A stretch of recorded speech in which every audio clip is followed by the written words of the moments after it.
Hai guys, perkenalkan nama aku Raya Ardelia Prasasti dan umur aku 16 tahun.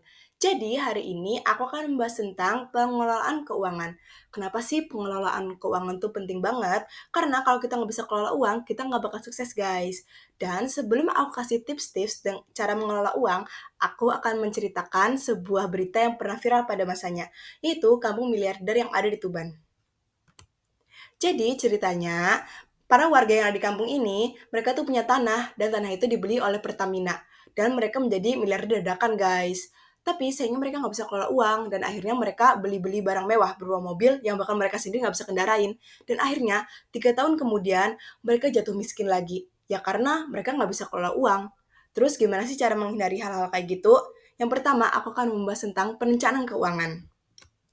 Yang pertama adalah wealth creation, yaitu mencari uang sebagai sumber dari kekayaan kita. Yang kedua, wealth accumulation atau pelipat gandaan kekayaan, bisa dengan cara saham, emas, reksadana, obligasi, dan lain-lain. Yang ketiga, ada wealth protection atau perlindungan kekayaan. Bisa dengan cara deposito, asuransi yang ada macam-macam. Ceritanya asuransi rumah, asuransi jiwa, asuransi kesehatan, dan lain-lain. Terus yang keempat ada wealth distribution atau penyaluran kekayaan, yaitu bisa dengan cara mewariskan harta kita kepada keturunan kita. Lalu aku akan memberikan tips-tips cara untuk kelola uang kita guys.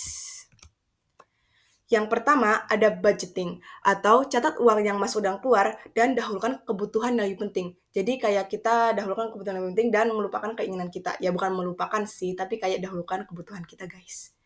Terus yang kedua, menabung dan investasi. Sisihkan uang untuk ditabung dan diinvestasikan. Yang ketiga ada manajemen hutang. Jadi hindari hutang yang nggak bisa kita bayar. Maksudnya di luar kemampuan kita. Jadi tanggung jawab terhadap uang kita ya guys. Yang keempat ada goal finansial. Jadi tentukan goal atau tujuan dalam jangka pendek dan juga jangka panjang. Yang kelima ada layanan perbankan, yaitu ketahui fitur dan biaya perbankan yang ada dan seluruh manfaatnya. Lalu ada kesadaran konsumen, yaitu menyadari perbedaan kebutuhan dan keinginan kita.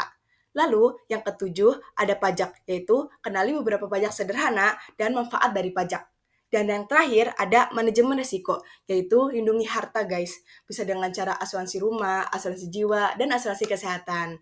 Sekian terima kasih ya guys, makasih udah nonton. Dadah.